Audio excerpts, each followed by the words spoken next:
The body of a suspected illegal miner has now been retrieved in Stilfontein in the northwest. 5 people have been rescued so far, with an estimated 4,500 still set to be underground. Community-led rescue operations to extract illegal miners are continuing today. Now, one community leader, that's Thembile Botman, says government has not given them assistance in any form. I can confirm that the 6th body, it's been retrieved. It's a decomposed body. It's a dead body, that is on the surface now. It means in this operation, as we are assisting, this is the first dead body that we are retrieving here. It's a sad situation, because all of us, we are here trying to assist. And I must say this, the reason we are here, it's because of government operation. So as the community leaders, we tried to warn them to say, people are dying. Indeed, they are dying because of you are refusing them access to food or to the essentials. Some of them, they are taking medication. So we might not know what killed that person. We know it's illegal. So the attitude of the subs also, as much as we are working together, for an example, here is a decomposed body. The boys that are assisting voluntarily, they are not even given, at least a mask or gloves. Also us, I can still smell the body as I'm here. I can still smell it.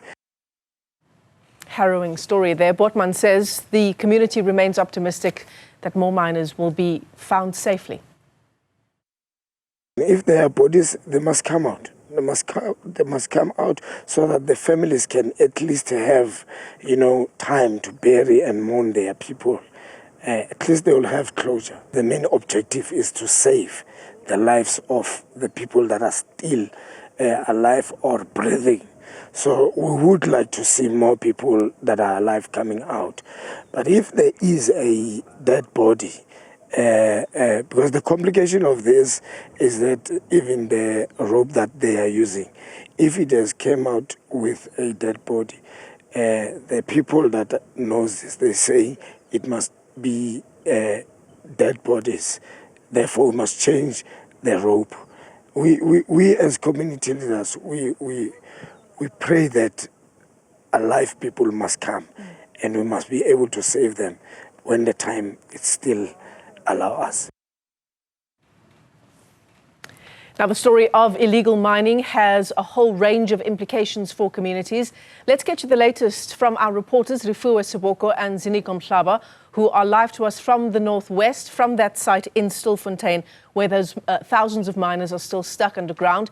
And then after that, we'll get you an update from our reporter, Junior Khumalo. He's in Pretoria, where hundreds of South Africans living in these mining-affected communities have marched to the Department of Mineral Resources. They want policies regulating mining to be changed. Let's start in the northwest with Refuwe Seboko. Refuwe, good afternoon to you. You've had a very interesting interview with someone who did not want to be identified. Tell us what he's had to say about the level of industry that's taking place underground. Interesting to listen to that gentleman that we spoke to a little bit earlier on, Michelle, who says that he has been underground and before because of unemployment and wanting to feed his family. He indicated that he has 2 kids. And he said that it's a world on its own underground because there are even tuck shops.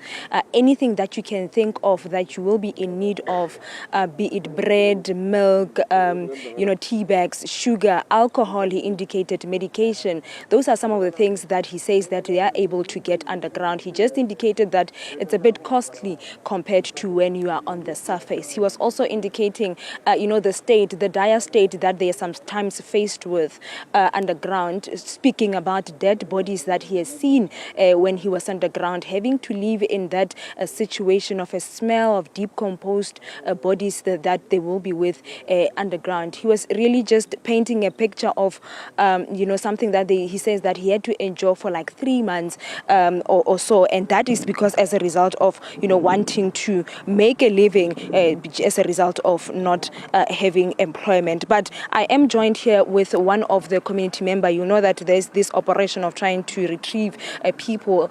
It's also led by community members who are here to help. Thank you so much, Masitembe. Welcome to Newzroom Afrika.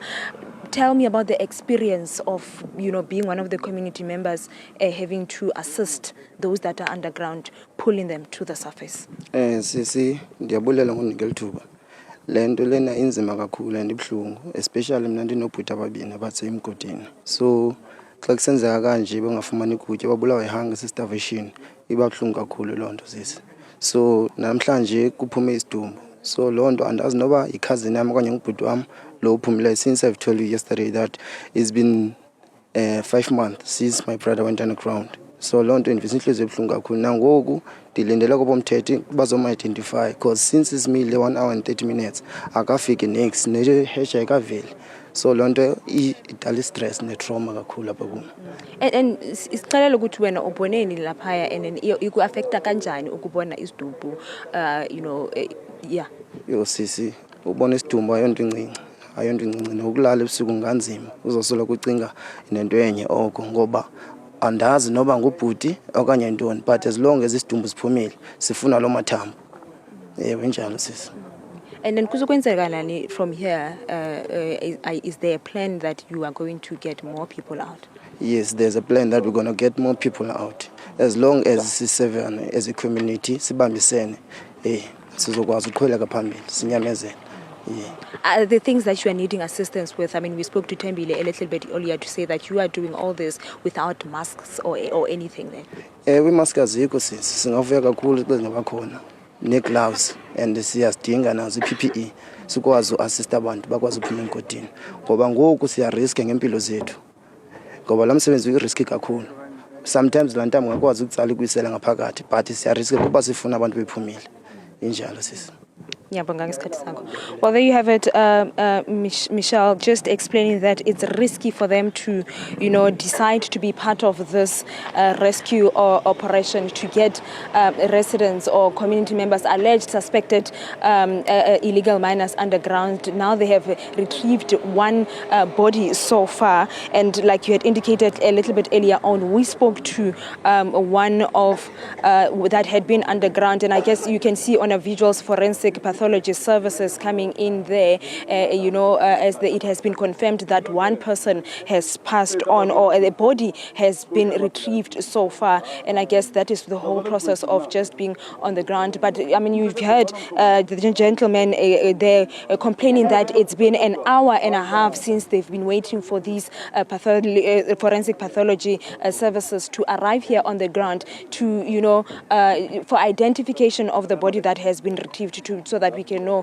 who he is, and also his family can also be alerted accordingly. But I'm just going to also just move out of shot to show you, Michelle, that these are some of the community members that are part of that operation who are saying that they will be going back because that process of trying to retrieve bodies, it's still going to continue. But they are just, it's a tedious process for them, but also they are just determined to continue with it because some they have family members that are underground, but they want to be part of the operation that seeks to save life. But it's also said that now bodies are now being retrieved, Michelle. Certainly. And Refuwe, I want to just go back to, for a moment, the interview you did with one miner, someone who did not want to be identified. He described, as we said at the start of our discussion, a whole industry that's taking place underground. He also told you about people who are very young being forced to work essentially as slaves. Is that the word that he used? As slaves underground for years at a time?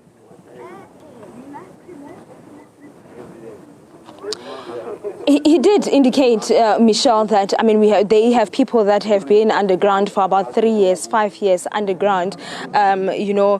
People who are also very young that are forced to go underground, which speaks to also, I guess, one speaks to an issue of human trafficking. It also speaks to the issue of kidnapping. But let's just listen into the gentleman that we spoke to a little bit earlier on, describing the whole industry on its own. And let's just listen to that.